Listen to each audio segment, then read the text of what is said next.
একটা সেই বিখ্যাত কাহিনী বলি, চলুন। আজ থেকে কয়েকশো বছর আগের কথা। সেই কালে এই পৃথিবীতে একজন বিখ্যাত পণ্ডিত ছিলেন, যার নাম আপনারা অনেকেই জানবেন হয়তো। তার নাম কালিদাস। কালিদাসের নাম বাবা আপনারা শুনেছেন? কালিদাস পণ্ডিত, যার কাব্য এখনো অনার্স, যারা বাংলা পড়ে অনার্স এবং মাস্টার্স, সেই কালিদাসের কাব্য তাদের পড়তে হয়। সেই কালে কালিদাস যখন এই পৃথিবীতে ছিলেন, তখন এক রাজা ছিলেন, যে রাজার নামটা মনে রাখুন, রাজা বিক্রমাদিত্য। এই রাজা বিক্রমাদিত্যের রাজত্বের কালে গভীর অরণ্য ছিল। পাকিস্তান বাংলাদেশের সম্ভবত প্রাথমিক দিকে অনেক জঙ্গল ছিল, এখন না জঙ্গল শেষ। তো মহাভারত, রামায়ণ এবং ভাগবত, পুরাণ আদি দেখে আমরা জানতে পারি সেই কালে বনে জঙ্গলে রাক্ষস এবং রাক্ষসী বসবাস করত। একদিন বনের ভেতরে রাক্ষস এবং তার স্ত্রী রাক্ষসী দুজন মিলে গল্প করছে। রাক্ষসের কাছে তার স্ত্রী রাক্ষসী বলছে, ওগো আমার বড় ইচ্ছে হয়েছে, বড় স্বাদ হয়েছে। কি স্বাদ হয়েছে গো? মানুষের মাথা খেতে ইচ্ছা হয়েছে। তাই নাকি? আরে বউ, প্রতিদিন তো তুমি মানুষের মাথা খাও, আজকে আবার নতুন করে কেন বলছো যে মানুষের মাথা খেতে ইচ্ছা হয়েছে? হ্যাঁ হ্যাঁ, আজকে নতুন মানুষের মাথা। কোন মানুষ? আমাদের দেশের যে রাজা, ওই রাজার মাথা খেতে ইচ্ছা হয়েছে। রাজার কি নাম বললাম? বিক্রমাদিত্য। রাজা বিক্রমাদিত্যের মাথা। আচ্ছা, কেউ যদি দেশের প্রাইম মিনিস্টারের, প্রেসিডেন্টের মাথা খেতে চায়, ওটা কি সহজ বাবা? তাই রাক্ষস তার স্ত্রীকে বলেন, ওগো বউ, আমাদের দেশের প্রাইম মিনিস্টার, প্রধানমন্ত্রী, তুমি খেতে চাচ্ছ তার মাথা? এটা কি সম্ভব? তুমি অন্য কোনো বায়না ধরো। আরে স্বামী স্ত্রীর ভালোবাসা, বউ বেঁকে বসে বলছে তোমাকে ব্যবস্থা করতেই হবে। ঠিক আছে ঠিক আছে, অভিমান করো না, দেখি আমি রাজ দরবারে যাই, যদি কোনো একটা ব্যবস্থা করা যায়। এই কাহিনীর মধ্য দিয়ে আমরা অনেক গুরুত্ব তত্ত্ব জানবো, এটা আমাদের জীবনে চলার গতি। ভাগবতের আলোকে এই বিষয়টা জানতে পারবো আমরা পরবর্তীতে। এবার বউকে সান্ত্বনা দিয়ে রাক্ষস এবার ধীরে ধীরে ধীরে ধীরে বন উপবন, সরোবর, জঙ্গল, পাহাড়, পর্বত অতিক্রম করে তিনি রাজার দরবারে প্রবেশ করেছেন। এদিকে রাজা প্রজাবৃন্দ নিয়ে, মন্ত্রী পরিষদ নিয়ে, পণ্ডিত বর্গ নিয়ে তিনি একটা অনুষ্ঠান বা আলোচনা সভা বসিয়েছেন। তো হঠাৎ করে বনের রাক্ষস ঢুকে পড়েছে রাজসভায়। তা স্বাভাবিকভাবে যারা জনগণ ছিল, প্রজারা ছিল, তারা ভয় পেয়ে যে যার মতো করে দিয়ে দৌড় পালান। বনের রাক্ষস হঠাৎ করে রাজসভায় ঢুকে পড়েছে। এদিকে সবাই ভয়ে পালালে, কিন্তু ওই রাজসভায় কথিত আছে যে এই রাজা বিক্রমাদিত্যের রাজসভায় 9 জন পৃথিবীর বাঘা বাঘা পণ্ডিত ছিলেন। তাদের মধ্যে প্রধান হচ্ছেন কালিদাস। 9 জন, এদেরকে বলা হতো নবরত্ন। রাজসভায় যারা বসেছিলেন প্রজারা, তারা তো চলে গেছে, কিন্তু এই নবরত্ন 9 পণ্ডিত, এই 9 জন পণ্ডিত চলে গেল, এবং সেই সাথে রাজা বিক্রমাদিত্য।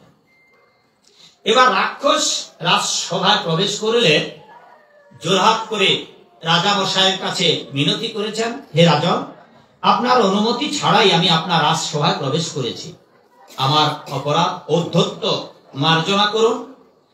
আর আমি আপনার সীমান্তের এক গভীর অরণ্যবাসী এক রাক্ষস, যেহেতু আমি আপনার সীমানার ভিতরেই, রাজ্যের ভিতরেই আছি, সেই জন্য আপনার দেশের নাগরিকও বটে, সেই নাগরিকত্বের অধিকার নিয়ে আমি আপনার রাজসভায় প্রবেশ করেছি, কৃপা করে আমার ত্রুটি মার্জনা করুন। আমি আপনার রাজসভায় এসেছি আপনার কাছে 4টি প্রশ্ন জিজ্ঞাসা করবার জন্য। আপনার অনুমতি পেলে আমি আপনাকে 4টি প্রশ্ন করতে চাই। রাজামশাই বললেন, বলুন। প্রজারা তো প্রতিদিন কত শত প্রশ্ন নিয়ে আসে, আর আপনি মাত্র 4টি প্রশ্ন করবেন, বলুন কি 4টি প্রশ্ন? এইবার রাক্ষস মহাশয় বলছেন, রাজামশাই আমি আপনাকে 4টি প্রশ্ন করব বলে, কিন্তু একটা কন্ডিশন আছে, একটা শর্ত। কি শর্ত? যে যদি আপনি আমার এই 4টি প্রশ্নের উত্তর দিতে না পারেন, তাইলে আমি আপনার মাথা আমার বউয়ের খাওয়ার জন্য কেটে নিয়ে যাব। রাক্ষস মহাশয় মনে মনে ভাবছেন, আরে বেটা রাক্ষস, তুমি বনে জঙ্গলে থাকো, এমন কি বা খেতে পাও? তোমার মাথায় আর কতটুকু বুদ্ধি আছে? সারা পৃথিবীর সারা বাঘা বাঘা পণ্ডিত আমার রাজসভায়, আর আমার কালিদাস জামাই সে শ্রেষ্ঠ পণ্ডিত, এমন কি প্রশ্ন করবে যে আমি উত্তর দিতে পারবো না? নির্দ্বিধায় রাক্ষসকে বলছেন, রাক্ষস মহাশয় বলুন, বলুন আপনার কি 4টি প্রশ্ন। যদি উত্তর দিতে না পারি তাহলে আমার মাথা নিয়ে যাবেন আপনি। এবার রাক্ষস মহাশয় রাজা বিক্রমাদিত্যকে 4টি প্রশ্ন করছে। শর্ত কি গো মা? আমিও আপনাদের সেই 4টি প্রশ্ন করব। মামনিরা উত্তর যদি না দিতে পারো মা, কি দশা হবে মাগো? বা না না না, গলে মালা করতে হবে, যাদের গলে মালা নাই, সাধু হতে হবে। চলুন আমরা 4টি প্রশ্ন উইদাউট কন্ডিশন। মামনি তোমরা হাঁটাহাঁটি করছো মা, কেন পকেট মারতেছো? পকেটে হাত ঢুকাইয়া বসো। এইবার রাক্ষস রাজামশাইকে প্রশ্ন করছেন যে রাজামশাই, আমার 1 নম্বর প্রশ্ন আপনার কাছে, বলতে হবে কাদের ইদিক আছে উদিক নাই। 2 নম্বর ইদিক নাই উদিক আছে। 3 নম্বর ইদিকও নাই উদিকও নাই। 4 নম্বর ইদিকও আছে উদিকও আছে। এইবার রাক্ষস বলেছে ইদিক আছে উদিক নাই, উদিক আছে ইদিক নাই, ইদিকও নাই উদিকও নাই, ইদিকও আছে উদিকও আছে। এই ইদিক উদিক প্রশ্ন শুনে রাজসভার সব পণ্ডিতের দিক বিদিক হারিয়ে গেছে। এক পণ্ডিত আরেক পণ্ডিতের দিকে তাকায়, আরেক পণ্ডিত আরেক পণ্ডিতের দিকে তাকায়। এইভাবে কয়জন পণ্ডিত ওখানে? 9 জন। 8 জন পণ্ডিত সমবিবহারে 8 জনকে দেখেছে। দেখা দেখি করে সবাই জানিয়েছে কার উত্তর জানা নেই। তাই তারা ভেবেছেন আমাদের থেকে শ্রেষ্ঠ পণ্ডিত কালিদাস। 8 পণ্ডিত সমবিবহারে কালিদাসের দিকে তাকিয়েছে যে আমাদের উত্তর জানা না থাকলেও নিশ্চয়ই কালিদাসের উত্তর জানা আছে। কালিদাসও মাথা নাড়া দিয়ে জানিয়েছে সর্বনাশ, কালিদাসের উত্তর দিগ্বিদিক হারিয়ে গেছে, উত্তর জানা নেই। কিন্তু কালিদাস যৌবনকালে দরিদ্র ব্রাহ্মণের পুত্র ছিলেন, পরবর্তীকালে তিনি বড় মূর্খ ছিলেন। এমন মূর্খ পৃথিবীতে আর একটাও জন্মাবে না। কেমন মূর্খ ছিলেন মাগো? দরিদ্র, সংসার চালানোর ব্যবহার বহন করার কোনো উপায় ছিল না। তাই জঙ্গলে গিয়ে কাঠ কেটে, খড়ি কেটে তিনি বিক্রি করতেন। একদিন তিনি গভীর জঙ্গলে বড় মোটা গাছের উপরে উঠে গাছের ডালে বসে ঘোড়া কাটতেছেন। এটা কেউ কাটবে? এখনকার দিনের মানুষ যতই বোকা হোক। ওই গ্রামে 3 পণ্ডিত ওই রাস্তা দিয়ে যাচ্ছিলেন। হঠাৎ গিয়ে দেখে যে টুকটাক টুকটাক গভীর অরণ্যের শব্দ হচ্ছে। কে? আমাদের গ্রামে কালী। আরে বাবা কালী, দাঁড়াও দাঁড়াও দাঁড়াও দাঁড়াও, ওইভাবে গাছ কাটে না, ডাল কাটে না, তুমি ডালের উল্টো দিকে যাও, এই দিকে গিয়ে তারপর কাটো। বলে কেন? বলে আরে বাবা তুমি তো ডালের সঙ্গে পড়ে তোমার অবস্থা খারাপ হবে। বলে ভেবে দেখুন, আপনারা তো সাধু মানুষ, নিজে তো ইনকাম করে খান না। জঙ্গলে কাঠ কেটে বিক্রি করে, খড়ি বিক্রি করে সংসার চালাতেন, তবেই বুঝতে পারতেন কত ধানে কত চাল। অতএব হে পণ্ডিত মহাশয়, যার সবকিছু হয়েছে পণ্ড, সেই তো পণ্ডিত। এত কষ্ট করে আমি গাছে উঠেছি, উঠবার সময় 2খানা পা বুকের চামড়া ছোড়া গেছে। আবার যদি নামি তাহলে ডবল পা চামড়া ছোড়া যাবে মাগো, বুকের চামড়া। তার থেকে আমি এই ডালে বসে এখানে কেটে দিচ্ছি, আর ডাল কাটা হবে, ডালটা নেমে পড়বে, আর সাথে সাথে আমিও ডালের সঙ্গে নিচে নেমে পড়বো। হরি। পণ্ডিতেরা বললেন এই মূর্খকে বোঝা যাবে না। চাণক্যের নীতিশাস্ত্রে একটা প্রবাদ আছে, মূর্খানাং হিতোপদেশ প্রকোপায় ন শান্তই। মূর্খকে যদি উপদেশ দেওয়া হয় সে তো শুনবেই না। একজনকে একদিন বলছিলাম, বাবা আপনি বিড়ি খাচ্ছেন কেন? এই সাধু, তোমার টাকা দিয়ে খাচ্ছিলেন। এইরকম যারা মূর্খ ওরা বরং ক্রোধান্বিত হবে।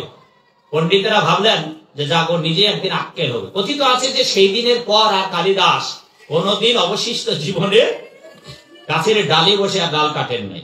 এই মূর্খ ব্যক্তিটি মহান পণ্ডিত হন, যার কাব্য এখনো বাংলায় সংস্কৃতে পড়ানো হয়। মাস্টার্স বা অনার্সে নিয়ে যারা পড়েন তাদের পড়তে হয়। চলুন রাজসভায় এবার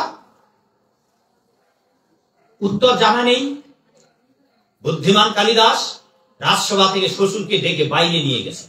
বাইরে নিয়ে শ্বশুরকে নিয়ে গেলে শ্বশুর রাজা বিক্রমাদিত্য বলছে, জামাই তোমার উত্তর জানা নেই? বাবা সর্বনাশ সর্বনাশ, শ্বশুর বাবাকে তো বাঁচাতে হবে।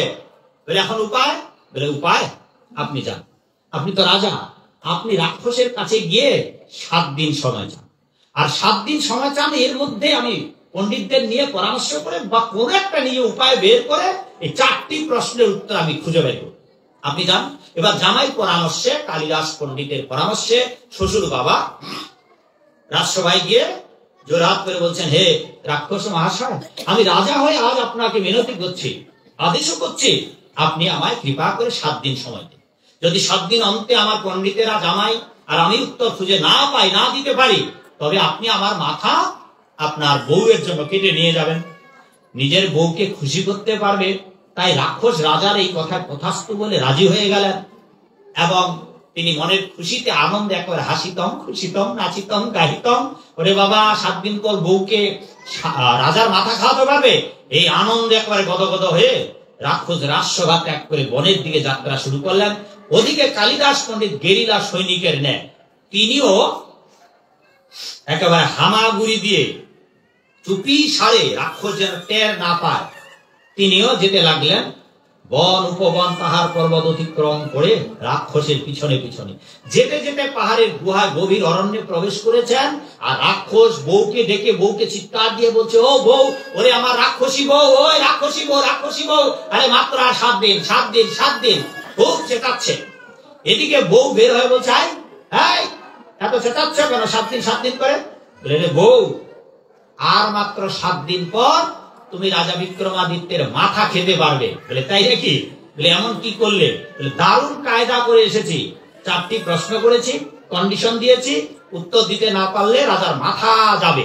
বলে, রাজা মশাই উত্তর দিতে পারে না? বলে, দূরছাই, রাজা তো দূরের কথা, নবরত্নের শ্রেষ্ঠ যে রত্ন কালিদাস, সে পর্যন্ত উত্তর দিতে পারে নাই।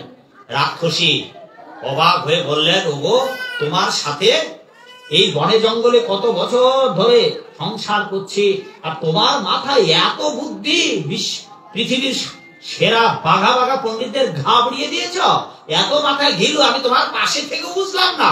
আচ্ছা বলো তো গো, কি প্রশ্ন করেছিলে যে এত বড় পণ্ডিত গুলো ঘাবড়ে গেল? শুনবে বউ? বলে, হ্যাঁ বলো, কার না শুনতে ইচ্ছা থাকে যে এত বড় এত বড় প্রশ্ন, যে অত বড় পণ্ডিতের উত্তর দিতে পারে নাই, এমন কি প্রশ্ন তোমার কাছে ছিল, বলো প্রশ্ন। ওদিকে মা কি করেছে, কালিদাসের তো গাছে উঠে অভ্যাস আছে, তাড়াতাড়ি রাক্ষসী যেখানে গল্প করছে, অদূরে একটা বড় গাছে উঠে গাছের ডালে বসে, এই মা, আপনি খালি ঘুমাচ্ছেন মা গো, আপনাকে না বললাম মা কৃপা করে একটু সরে দাঁড়ান, এটা আপনারই তো সর্বনাশ, আপনি ওইটা থেকে সরে দাঁড়ান, খুঁটিটা, আপনি তো সুযোগ পেলে খুঁটি আপনাকে বলে দিচ্ছে, ঘুমা, সাধু কথা শোনার দরকার নেই, ঘুমা। আর কিছুক্ষণ কষ্ট দিন, সময় ফুরিয়ে যাচ্ছে, আর এর মধ্যেই কাহিনী শেষ হয়ে যাবে। এখন 10:51 বাজে আমার মোবাইল। কি বললাম? গাছের ডালে বসে আছে। এদিকে রাক্ষস বউকে প্রশ্নগুলা শোনাচ্ছে, বউ শোনো, 1 নম্বর 2 নম্বর 3 নম্বর। ওদিকে কালিদাস গাছের ডালে বসে আছে, ও মনকে বলছে, মন দাঁড়াও, এই প্রশ্নের পালা চলতেছে, না জানি যদি উত্তরেরও পালা আছে, তাইলে শ্বশুর বাবাকে বাঁচানো যাবে। গাছের ডালে একেবারে ধরে আছে বসে কালিদাস। এদিকে প্রশ্ন চলছে, ওরে বউ 1 নম্বর প্রশ্ন, 2 নম্বর, এদিক আছে ওদিক নাই, ওদিক আছে এদিক নাই, এদিকও নাই ওদিকও নাই, এদিকও আছে ওদিকও আছে, আর এদিক আছে ওদিক নাই, ওদিক আছে এদিক নাই, এদিকও নাই ওদিকও নাই, এদিকও আছে ওদিকও আছে। রাক্ষসী এইসব ইদিক উদিক শুনে উনিও বলছে, আসলে তো একটা দিক বিদিক কাণ্ড জ্ঞান হারা প্রশ্ন, ওগো উত্তরগুলা বলো না। কি গো উত্তরগুলা? এগুলা এত অদ্ভুত অদ্ভুত প্রশ্ন। কালিদাস গাছের ডালে বুঝতে পারছেন কি অবস্থা হচ্ছে তার। রাক্ষস বলছে, ওরে বউ, 7 দিন অপেক্ষা করো, 7 দিন পর তুমি তো রাজার মাথা খেতে পারবে। বলে, বলো না। বলে, কেউ যদি শোনে, আমাদের ভয়ে এই জগতে কে আসবে?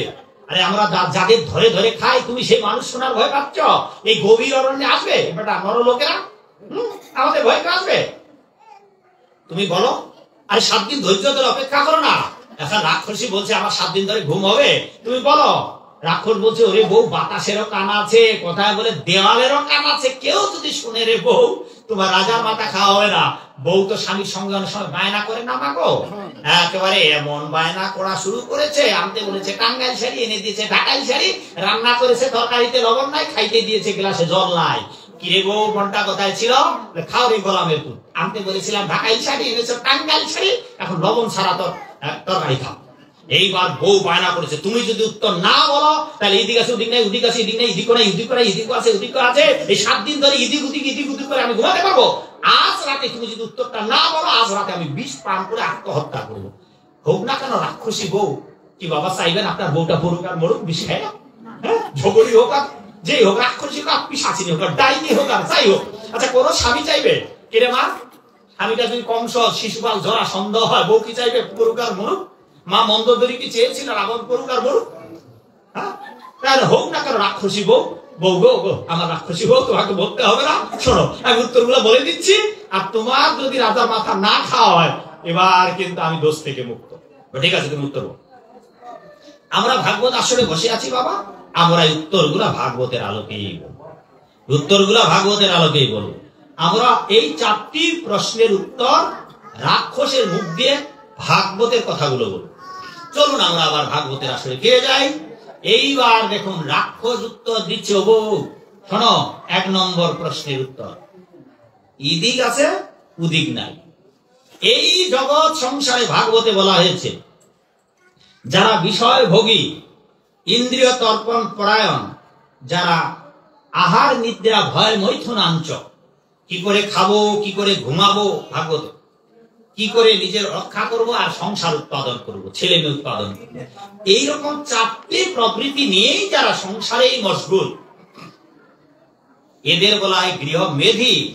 হে রাক্ষসী, স্ত্রী পুত্র পরিবার পরিজন নিয়ে সংসার নিয়েই যারা ব্যস্ত, যারা গোবিন্দের আরাধনা করে না, এদের ইদিক আছে ওদিক নাই। রাক্ষসী বলছে দারুণ উত্তর তো, রাক্ষসী ভাগবতে আরো আছে কাদের ইদিক নাই উদিক আছে।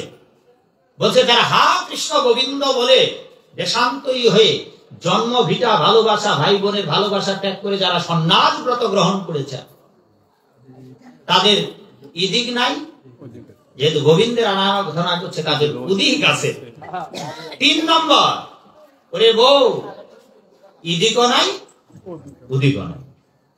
এখনো আমাদের ভাগবতের বর্ণনা অনুসারে 4 লক্ষ মানুষ হয়ে জন্মাতে হবে। এই 4 লক্ষ মানুষের মধ্যে অসভ্য অর্ধ সভ্য এখনো পৃথিবীতে আফ্রিকার জঙ্গলে রয়েছে, যারা জন্মের পর থেকে স্নান করে না, যারা জন্মের পর থেকে কোনো কাপড় পরে না। এখনো সেই মানুষ মোবাইলে সার্চ দিলে দেখতে পাবেন, এই মানুষগুলো আছে বন মানুষ। এরা বনে জঙ্গলে যা পায় তাই খায়, ভাত রান্না করে খেতে হবে। মৃত্যুর পর পরকাল বলতে কিছু আছে, ভগবান ভগবতী বলতে কিছু আছে, হ্যাঁ পরমেশ্বর বলতে কিছু আছে, এরা কিচ্ছু জানে। বনে জঙ্গলে পোকামাকড়, মাটির নিচে, জলের নিচে, জঙ্গলে যা পায় তাই খায়। এমনকি এরা কি খায়, নিজে দেহের মাংস, নরমাংস ভোজি। এরা বৃদ্ধ হয়ে গেলে বস্তার ভিতরে নাতি নাতনিরা ঢুকিয়ে বন ভোজনের আয়োজন করেন, কারণ বৃদ্ধ বয়সে কে টানাটানি করবে, সেই জন্য বস্তার মধ্যে চাল কুমড়ার মধ্যে ঢুকায় না গো বাবা, ঢুকিয়ে ঘরের চালে উঠায়, যেগুলো ওদের সন্তান দিয়ে তৈরি করা আছে, ওখানে উপরে উঠে আবার ছেড়ে দেয়, উপরে উঠায় আবার ছেড়ে দেয় নাতি নাতনিরা। আচ্ছা বাবা, এই বাপটা যদি আপনার নাতি নাতনি গুলা বস্তার মধ্যে, দাদু গারে পায়খানা টায়খানা বিছানা টিছানা করতে, এই সালারে বস্তায় ঢুকাইয়া চাল কুমড়ার মতো উপর থেকে, বাবা কতক্ষণ আর থাকবে আপনার নিঃশ্বাস? এই বৃদ্ধ বয়সে বস্তার মুখ বেঁধে যদি আপনার নাতিরা যখন দুষ্টামি করে, আফ্রিকার ওই জঙ্গলে ওইভাবে করে। ওরা নর মাংস ভোজি, শেষ বয়সে দাদি দিদাদের দাদুদের বস্তায় ঢুকিয়ে চাল কুমড়ার মতো গড় গড় গড় কয়েকবার উঠানামা করে জঙ্গলে নিয়ে গিয়ে বস্তার মুখ খুলে গলা কেটে নর মাংস ভোজন করে। এইরকম ইদিকও নাই উদিকও। চলুন, রাক্ষস বলছেন, রাক্ষসী ভাগবতের বর্ণনা অনুসারে আমাদের শাস্ত্রে, হ্যাঁ আমরা যদি আমাদের যেহেতু ভাগবত আসরে আছি, সেখানে বর্ণনা করা হয়েছে যে কাদের ইদিকও আছে উদিকও আছে।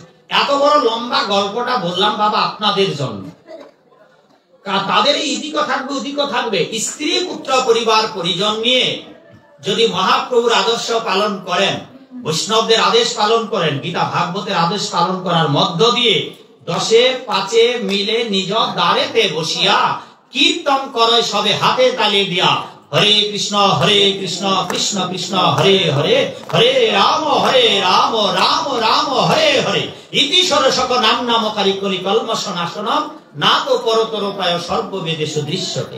হে রাক্ষসী, স্ত্রী পুত্র পরিবার পরিজন নিয়ে যারা সংসারটাকেও ভোগ করে, ওই সংসারে থেকে যারা এই যে ভাগবতের আদেশ অনুসারে, যেটা 4টি কথা বললাম বাবা, এই আদেশ অনুসারে যারা নিজেদের ভক্তি ভাবনার জীবন পালন করে গোবিন্দের আরাধনা করে, তাদের সংসারটাকেও ভোগ করা হয়, তাদের ইদিকও আছে। আর যেহেতু সংসারে থেকে গোবিন্দের ভজনা করছে, মৃত্যুর পর তারা গোবিন্দের কাছে যাবে। অতএব হে রাক্ষসী, তাদের ইদিকও আছে, উদিকও আছে। সংসারের থেকে যদি কেউ গোবিন্দের ভজনা, এই যে 4জন গেল না, ইনারা কিন্তু নিষ্ঠা ভরে ভক্তি জীবন যাপন করছে। তো যে 4টি কথা বললাম, তাহলে বাবা ইদিকও থাকবে, উদিকও থাকবে। এবার বাড়িতে সংসারে ফিরে আপনারা এই 4টি নিয়ম পালন করার চেষ্টা করুন না বাবা। এই বাবার যত বয়স, আপনার যত বয়স, ওই বাবার যত বয়স। হ্যাঁ বাবা, কত বয়স আপনার এখন? 70 হয়েছে? 70 বছর ধরে। আচ্ছা 10 বছর বাদ দিলাম, ছোটবেলা খাইছেন মাছ মাংস, মনে নেই। 10 বছরের পর তো মনে আছে, 15 বছর পর। আচ্ছা 70 বছর বয়স যদি হয়, তাহলে 60 বছর অথবা 50 বছর ধরে খেয়েছেন, হাফ সেঞ্চুরি খাওয়া দাওয়া করেছেন বাবা। মাথায় তো টাক বাবা, ছাদ বাবা হয়ে গেছে। ছাদে মাল একটা নাই বোধহয়, আমি জানি না টিকি রাখা যাবে কিনা। চান্দু বাবা হয়ে গেছে, ওই যে ওখানে একটা অর্ধেক বাবা, চান্দু বাবা, এটারও বাবা চলে গেছে। খেলেন তো বাবা, খেতে খেতে তো হাফ সেঞ্চুরি হয়ে গেল। চেষ্টা করুন না বাবা, চেষ্টা করো না মাগো। এই যে পান সুপারি খেয়েছে, জাবর টাকা